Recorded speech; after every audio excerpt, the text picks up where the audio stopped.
Продолжуваме и ќе продолжиме таму и денес и овдека продолжуваме со изучувањето на посланието до Коринтијаните, послание кој така адресира доста вистини кои работат во полза на нашата суета. А тоа значи дека ја кршат нашата суета, ја убиваат, зашто тоа ни треба на сите нам. А живееме во време кое ја промовира некако суетата на човекот. Историчарите на социологијата велат дека последниве 100 години, може и повеќе, може и помалку, светот се променил од култура на карактер во култура на персоналитет. Така го нарекуваат. Културата на карактерот, всушност во културата на карактерот, повеќе луѓето го ценеле личниот живот на човекот, тоест неговото однесување во личниот живот, неговиот карактер, каков сопруг е, каков родител е, каква личност е како карактер. Додека новата култура или културата на персоналитет повеќе ја цени човекот како личност во поглед на неговите квалитети, неговата харизма, така да човекот, светот денеска ги цени способните, силните, самоуверените и воопшто не се интересира од карактерот на луѓето, какви тие луѓе се како сопрузи, како родители, тоест нивната морална позадина воопшто и не е прашање, нешто за кое што луѓето се интересираат. Например, пред 100 години, во времето на Линколн, например, би било невозможно личност како Трамп да стане председател, со толку бракови зад себе и со толку скандали. Денес светот е окупиран навистина со способни луѓе, но кој во морален поглед се руини.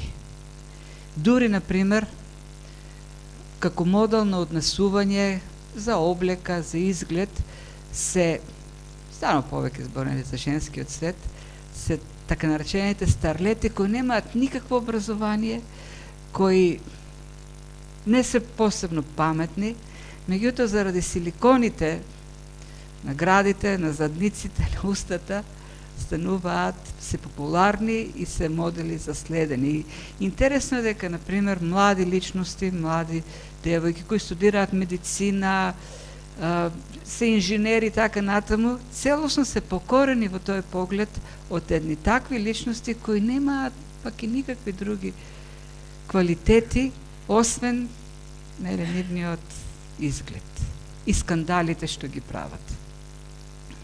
Така да, денешниот свет, денешната култура е окупирана од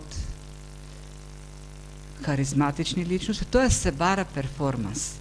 Луѓе кои можат да понудат еден добар перформанс, добри изведувачи во јавниот живот. И тоа е културата денес. Познати звезди во различните области, кои пак од друга страна зад себе имаат многу скандали. Апостол Павле во овој текст што го читавме како личност воопшто не би паснал во културата на персоналитетот. За себе вели дека е слаб, уплашен, страх и растреперен. Нешто што воопшто не доликува или воопшто не влегува во сликата што ја бара денешниот свет на персоналитет, на јаки персони. Зашто станува збор? Да се подсетиме малку повеќе за претходните изучувања. Видовме дека апостол Павле, пишувајќи го ова послание до Коринтијаните, адресира проблеми во црквата. Тоа е црква со многу проблеми. И ова послание е напишано за да ги решава тие проблеми. Ќе видиме, има проблеми со не морало црквата да губи светоста. 5-6 глава говори за гревовите. Потоа говори за проблемите или како треба да биде однесувањето во брачниот кревет. Потоа говори за разбирањето или неправилното разбирање кон дарбите што го имаат коринтијаните. Потоа некои погрешни учења, ереси во поглед на воскресението на Христос од мртвите, така цела 15-16 глава се однесува на докажување на воскресението на Христос. Многу проблеми, и доктринални, и практични. Но она со кој што почнува е проблемот на поделбата на црквата, расколот во црквата. Или раскол е малку да кажеме, многократниот раскол. Црквата е поделена на неколку групи кои следат човечки авторитети. И тие групи меѓу себе се во спор. Апостол Павле пишува за кавги меѓу нив, за тоа која е поважна, која е поавторитетна, која е поголема, повлијателна и така натаму. И од начинот на која апостол Павле ги опишува нивните реакции, разбираме дека во позадина всушност на проблемот на поделбата е нивната лична суета, гордоста или фалбаџиството. Те имаат свој проблем. И како одговор или како решение за проблемот кој го имаат, тој им дава неколку аргументи.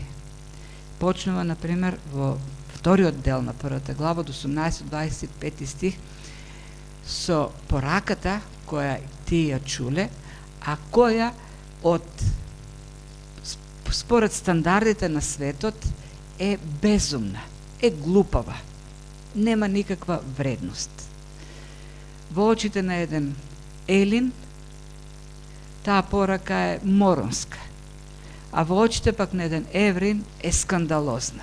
Тоа се зборовите кои ги употреба Павле. Морон и скандал. За еден Елин, Бог кој, семокен Бог, кој за да го спаси грешниот, ништожниот човек, решил да се почини на подсмев, на презир, на малтретирање, на страдање, па и на смрт. И тоа не каква смрт, смрт на крст е глупост. Таквиот, ако има таков Бог, тоа е глупав Бог.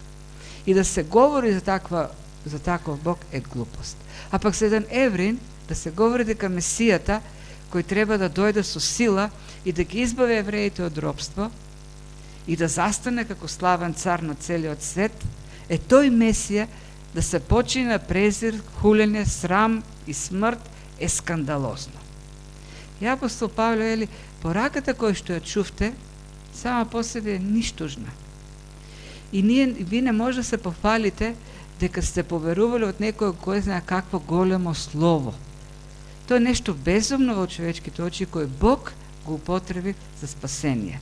Така што ви не може да се фалите во тој поглед дека сте чуле нешто од луѓе, дека ви кажуваат нешто големо. Дека имате како учење нешто многу големо во споредба со оние големи филозофи во Коринт кои проповедаат.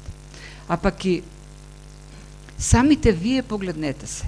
И вие немате некакви, и тоа е од 25 до 31 стих, и вие немате некаков основ да се фалите. Па погледнете се какви сте во очите на луѓето во овој свет. Според стандардите на овој свет, вие сте никој и ништо. Бог избра да ве спаси вас. Бог избра да го спаси ништожното, слабото, безвредното. За да немате и вие причина да се фалите. Нити бевте богати, нити бевте благородници, нити бевте образовани, за да можете да се пофалите дека заради овие работи Бог ве избрал. Вие сте спасени зашто Бог избра да ве спаси. Ништо од самите вас не беше причината за спасението, за да никој од вас нема никаква шанса да се фали. Така да, едно безумно слово, едни безумни луѓе Бог спаси. За целата слава му припадне само на Бог. Така да, вие кои се фалите дека сте нешто, немате аргумент, немате причина. Зошто? За целата слава во се да се прослави само Бог. Да се види дека Бог е заслужен за се. И на почетокот сега овој текст што го прочитаме во втората глава, Апостол Павле пак се дава себе си како аргумент. Вие чувте безумно слово, кое беше проповедано и во кое поверуваа безумни луѓе кои не се заслужни со ништо, ако беше кажано преку, или беше направено сето тоа преку една безумна служба од еден човек кој според пак стандардите на светот не заслужува да се слуша, да биде слушнат или да се тргне по едно учење кое е пренесено од еден таков човек. Слаб, растреперен, уплашен, немокен човек. И тоа е уствари, нели, основниот аргумент на крајот кој им го дава. Вие се фалите со човечки авторитети. Има Павлова група во Коринт.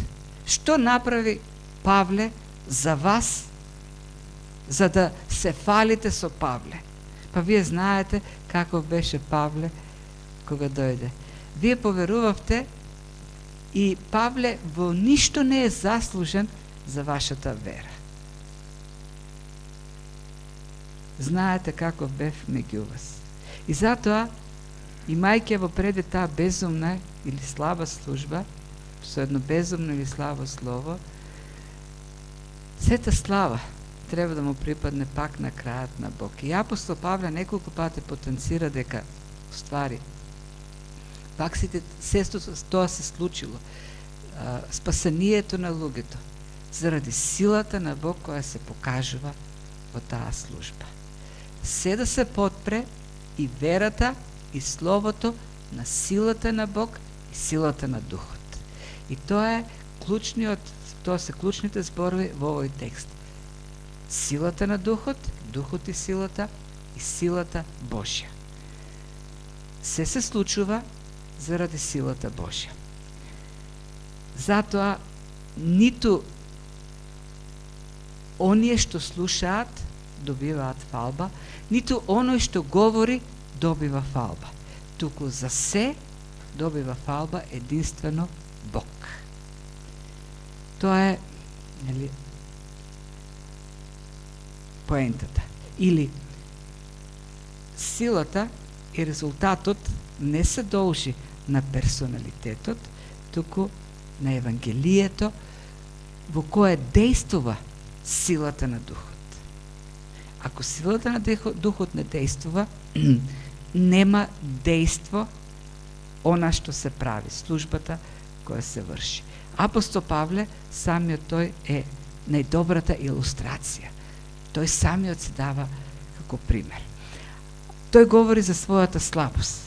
Вели, и јас пристигнав меѓу вас со немок и страв и со голема растрепереност. Тој не напишал такво нешто за себе во никое друго послание, токму во посланието до коринтијаните, тоест до посланието на верниците во градот кој бил центарот на тогашната култура, на елинизмот, на филозофијата. Корин било полето, каде што се прекршувале филозофските школи, полето каде што се граделе, или местото каде што се граделе големите, познатите филозофии. И во еден таков град на познати, славни учители, доаѓа еден уплашен, немокен, растреперен човек кој им нуди некакво учење. Описот што се го дава овдека апостол Павле, во денешен аспект, во денешната култура е дури одбивен, така да кажем. Ако некој си напише CV и ги вклучи овие работи, тешко дека ќе најде работа, дури во цркви. Особено во оние цркви каде што се бараат луѓе кои со своето говорење треба да ги донесат луѓето до некаква екзалтираност, да станат на крајот и да викнат слава на Господ. Еден таков човек со такво представување тешко дека би нашел место во многу такви цркви. Се представува, нели, со страв, немок и растрепереност. Не е уверен, не е смел. И за да го разбереме, прво да го разбереме ова што тој го зборува, треба да го видиме неговиот живот. тоест ни што поминал до тој момент, а и што има во Коринт во тој момент. Апостол Павле, кога доаѓа во Коринт, веќе физички е уништен. Буквално е уништен. Тој претрпел неколку каменувања, затвори, претепувања. Тој поминал неколку бунтови, организирани восстанија против него. Може си представи да се крене цел град против тебе со камења и да скандира против твоето служење. На првото патување сега тој тргнува од јужниот дел на Азија, Мала Азија, во Галатискиот дел. Почнува во Иконија, проповеда таму и луѓето се организираат на бунт, зимаат камења и успева да побегне заедно со Варнава и Марко и оди во Листра. И во Листра се случува она што го наумиле во Иконија. Повторно се крева бунт против него заради неговата проповед и таму успеваат да го каменуваат. И пишува дека каменувањето во тоа време било смртна пресуда. Каменувањето значело убивање. И тој бил каменуван до смрт. И кога луѓето веќе били убедени дека тој е мртов, виделе дека повеќе не диши, зеле да го влечкат, го извлечкале надвор од градот и го ставиле таму да пцови, таму да изгние, да не мириса во градот. Може се представите ни што поминал. Тој бил целиот испокршен. Тогаш не взимале каменчи, не взимале камења фрлале по луѓето. Тој бил целиот испокршен, неговиот скелет бил уништен. Бог го воскреснува. Во 2 Коринтени, во 12 глава, пишува дека бил до 4-то небо и там чул работи што човечко уста не може да ги изговори. И најверојатно сите се убедени дека станува збор за искуството што го доживел во Листра. И што се случува кога воскреснува, оди во Дервија? Во Дервија му се случува истото, бунт против него. На второто патување, првиот град во кој што оди е Филипи. Сеќавате во Филипи со сила. Се разбунтува градот, ги претепа тогашната полиција, римската војска, ги претепале од Кјотек и ги пратиле во затвор. Пуштени се, заминува во Солун. Во Солун се случува истото, се крева бунт против него, меѓутоа успева да побегне и Јасон, човекот каде што спиеле Павле, тој го излекол по дебелиот крај и револтот, собраниот народ си го историл врз Јасон. Оди во Берија, повторно бунт против него и на крајот стигнува во Коринт. Се наоѓа, значи тој како физички веќе не е воопшто пријатна личност. Неговото лице, неговото тело е деформирано. Слаб е физички. И доаѓа во град каде што град кој ги привлекува најпознатите во тоа време, најбараните говорници, филозофи. И апостол Павле вели, дојдов во тој град, дојдов да зборам, сиот во страв, во немок и со голема растрепереност. Тој воопшто не наликувал, но не самоуверени говорници кои доаѓале да собираат приврзаници, следбеници. Тоа е позадината на Павле. Тој знае кај што ќе отиде, задолжително има бунт, восстание. И сигурно си мисля сега што ли ќе се случи во Коринт. Ако тоа се случи во Берија, се случи во Солун, во Филипи, во Истра, што ли ме очекува овде? Тој сепак бил човек како нас. Ставете се на негово место. Одите од град во град и само создавате непријатели, создавате луѓе кои зимаат камења да ве тепат, да ве бркат. Непријатна работа. Но мнозина од нас, вклучително и самиот јас, се стегаме, се ограничуваме да отидеме надвор и да им кажеме на непознати, плашејќи се од реакцијата. Апостол Павле знаеше каква ќе биде реакцијата. знаеше што го чека. Тоа не може да не се одрази на неговото представување. И говори за самата порака. Самиот тој каков е, целиот е во страв, трепери, уплашен, слаб, но и самата негова порака не дава многу, како од човечки аспект погледнато, не дава многу надеж дека луѓето ќе се восхитат на таа порака. И за она што го говори и понатаму, она што ќе следи, тој се придржува доследен еден интересен принцип. Прво преку негација кажува што не сака, што не му е намерата, а потоа преку позитива кажува истинската цел. Кажува каква не е пораката, за потоа да каже каква е, потоа кажува што не користел, за да каже што користи, на крајот кажува а зошто не го правил тоа, за да каже зошто го правил. И вели, јас, браке, дојдов кај вас, не дојдов, кога дојдов кај вас, не дојдов за да го соопштам Божјото следошто со возвишена беседа или некоја таква порака која ќе е возвишена, великолепна, или мудрост, бидејќи бев, тоа е позитивниот дел. Негативниот дел, не дојдов со возвишена беседа или мудрост. И со тоа прави јасно разграничување, така прави јасно разграничување со останатите кои доаѓале во Коринт. Павле не бил исклучок. Коринт бил град во кој вообичаено луѓето очекувале да дојде некој да говори. И доаѓале различни оратори, различни филозофи.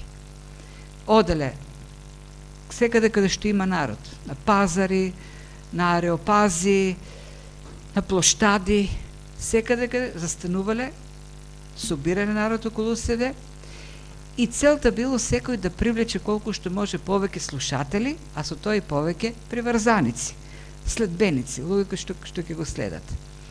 И успешноста зависела од тоа колку голема порака ќе прати, тоа е колку красноречива или, како што вели, возвишена беседа ќе каже.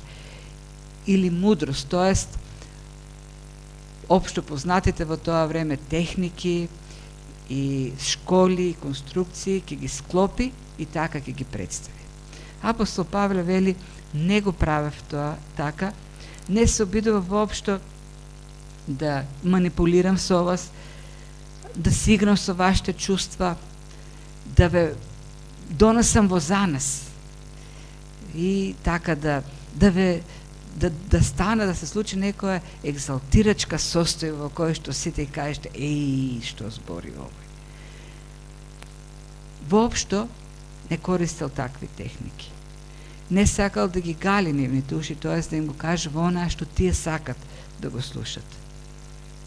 Сака да биде сигурен дека нема да го помешат со останатите што доаѓале, дека тоа е поинаков од нив. А што всушност им дава?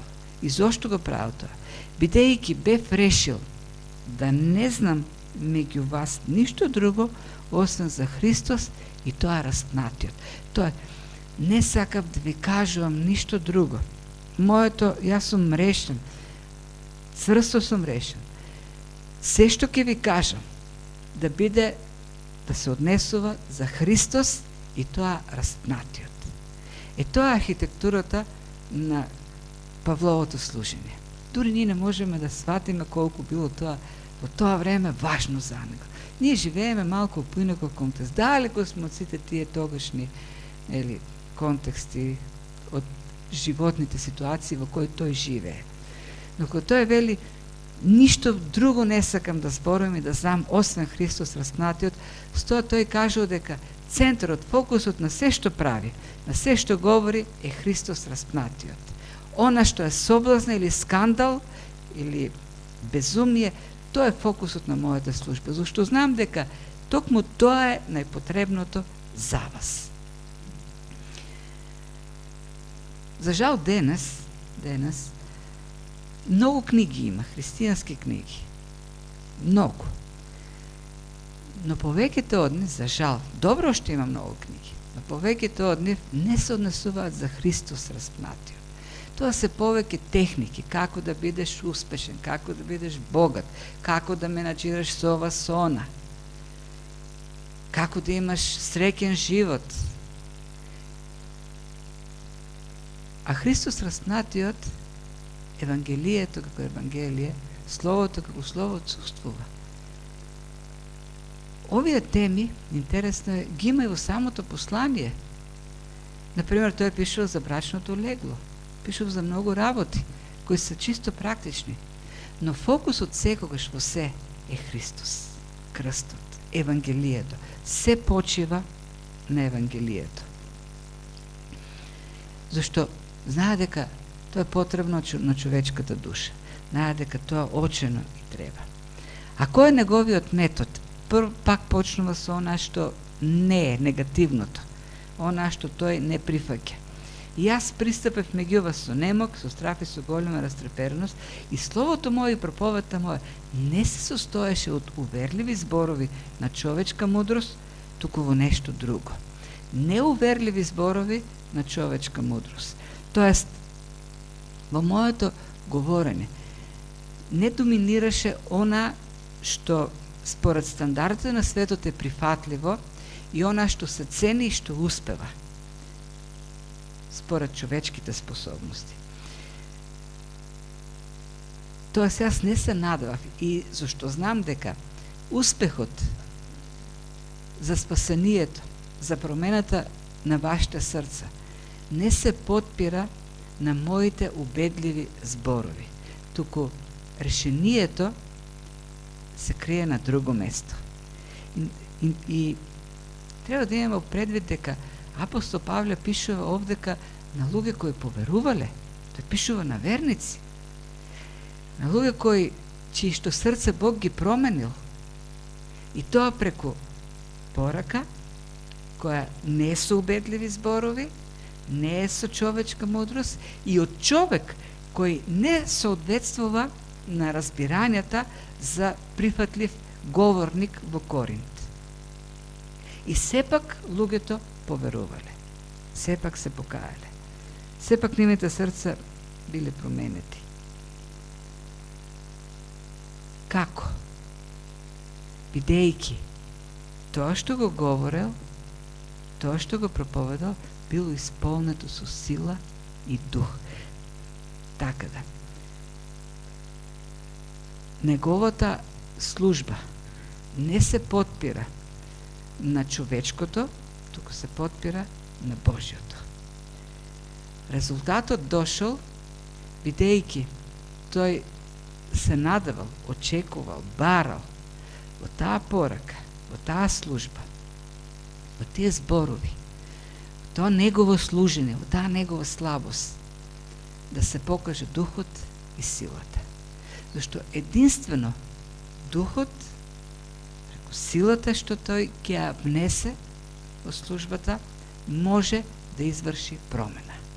Тоа е вистината за духовниот живот. Единствено Бог може да ги направи промените. Единствено Бог може да ги даде оние ултимативни резултати, конечни резултати. Оние кои што ќе извршат промена во сршта, оние што ќе предизвикат реакција во срцевината на душата, на срцето на човекот. Не многу привлечно служење, не многу привлечна служба, но резултати. Навистина е чудо. И навистина е факт она што го кажува апостол Павле. Дека само Бог има заслуга во сето тоа. И има тука еден чуден човек. Како појава, чуден човек. Некој си равин од Мала Азија, доаѓа во центарот, во средиштето на античката култура, кој изгледа никако, кој е целиот растреперен. И во тој град, кој е во суштина непријателски кон Евангелието, се создава една голема црква. Го читаме ние во Делата на апостолите, 18 глава, таму пишува за растежот на црквата такви работи како што пишува за ретко која друга црква. Таму пишува за мноштва кои тргнале во црква. И тоа е парадоксот. Во еден таков град, со еден таков служител, има еден толку таков резултат. Ако споредиме, например, Солун или Филипи, таму пишува дека две семејства поверува и толку, и не пишува за придодавање на луѓе. Но кога одиме во Коринт, на неколку места, и до крајот на 18 глава, во неколку брана опишува дека множества се присоединуваа кон црквата. За да сета фалба на крајот му припадна на Бог. Не знам дали Спрџен е принцот на проповедниците. Спрџен е, може да кажеме, најкрасноречивиот проповедник на сите времиња. Може би, ајде, од средниот век наваму. Во древност имало го имаме Јован Златоуст. Меѓутоа, знаете ли како во неговата биографија Спрџен пишува за моментот кога тој поверувал? Тој бил млад, тинејџер. И едно утро, зимско утро, после една голема снежна бура, решил да оде на црква, меѓутоа знал дека нема да може да стигне до неговата црква, баптистичката црква, а наблизу имало некоја мала методистичка црква. И решил да отиде таму и отишел, имало неколкумина, тројца, четворица, само толку успеале да дојдат. Дури и проповедникот, пасторот на црквата не успел да дојде на служба.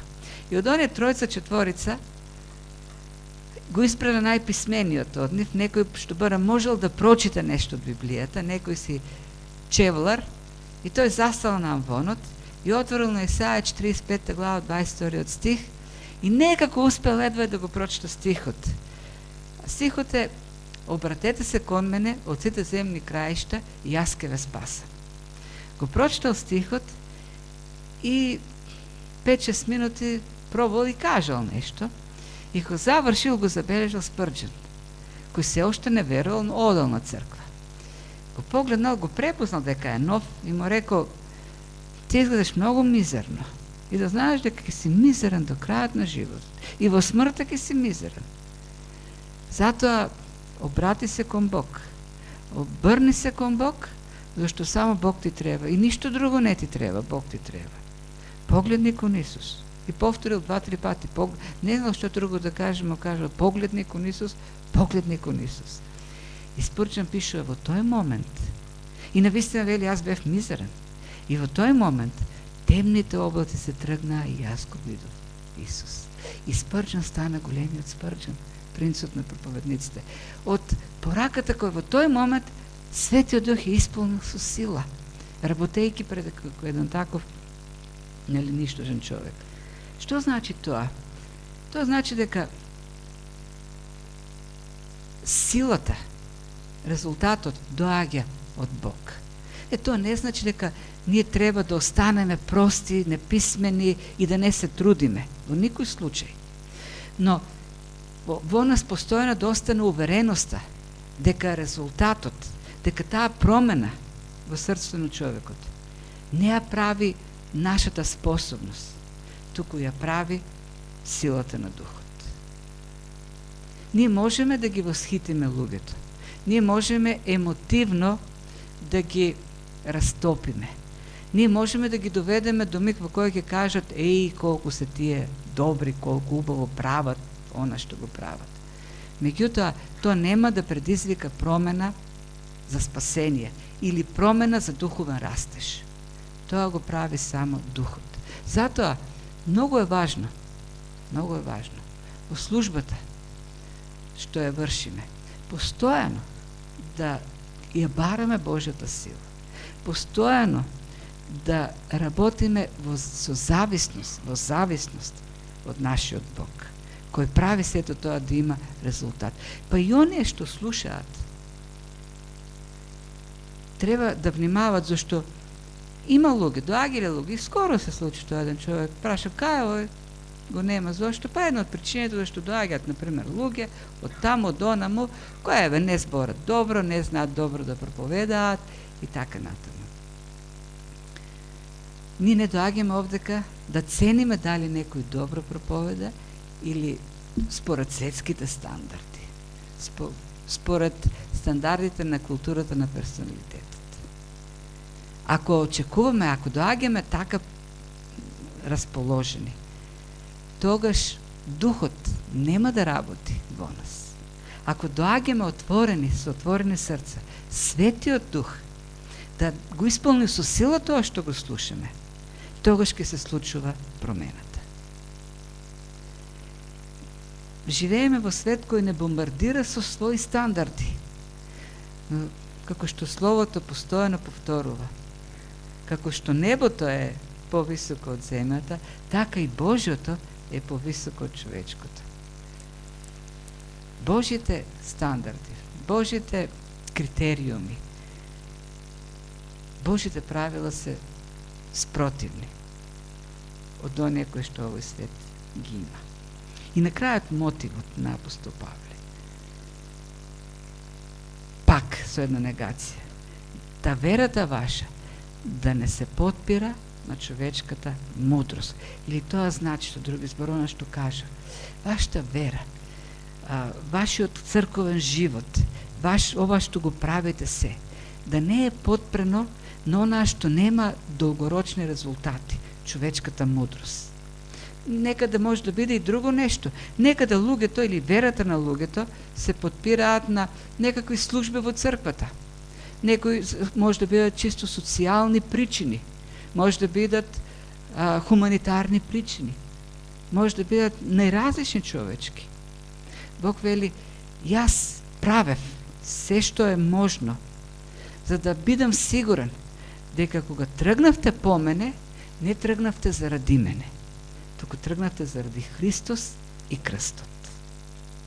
Сакам да бидам убеден дека ништо мое не ве привлече, туку вашата вера во се должи на, и продолжува понатаму, на силата Божја. Се крепи на силата Божја. Се е резултат на силата Божја. Не на човечката. Зашто единствено она што е подпрено на силата Божја, она што е родено од силата на Божја, има вечни резултати. Продолжува во вечноста. И она што би сакал на крај така теолошки да го свртам вниманието е присуството на Светата Троица. Ова е многу тринитарен текст. Говори за силата Божја, говори за силата на Духот, говори за Христос распнатиот. Го имаме и Отецот, и Синот, и Светиот Дух.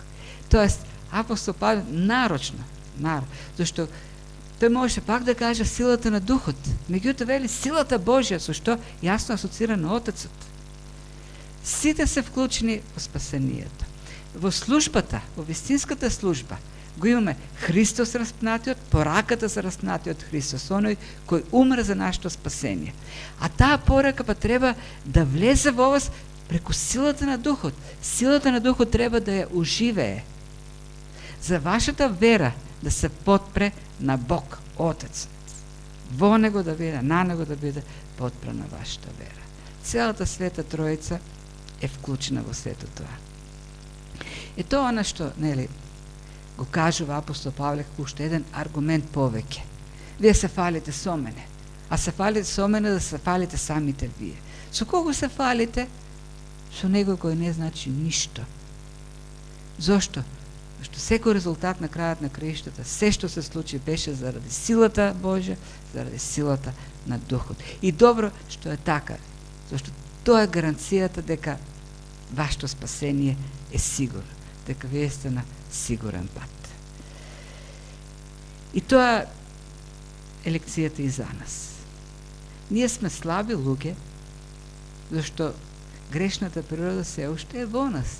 Таа не е оперирана, не е ампутирана од нас. И таа слаба грешна природа се надига. Суетата и егото си работат. да се молиме во нашата служба, првенствено, да се покажува силата на Духот, Божјата сила. И луѓето, да ја подпираат својата вера на Бог. Предупредува Слово дека проклет секој оној што се надава на човек, што на крајот ќе се разочара. Многу луѓе така поминале и одовде, почнувајќи со највозвишени фалби за службата на луѓето, за на крајот да одидат со најголемите критики и хулења. Зошто нивната вера не се темелела на силата Божја, туку на човечките способности. Ние треба да се молиме нашата служба, нашето Слово, Божјото Слово, оно што ние го говориме. Сето тоа Светиот Дух со неговиот прст да го испишува внатре во срцата на луѓето. И тогаш пофалбата ќе биде Божја, а тогаш и наградата што Бог ќе има за нас на небото ќе биде богата. Нека Господ ни дава мудрост во сето тоа и дава вистински резултат за вистинска промена на срцата и вистински растеж во духовниот живот. Амин.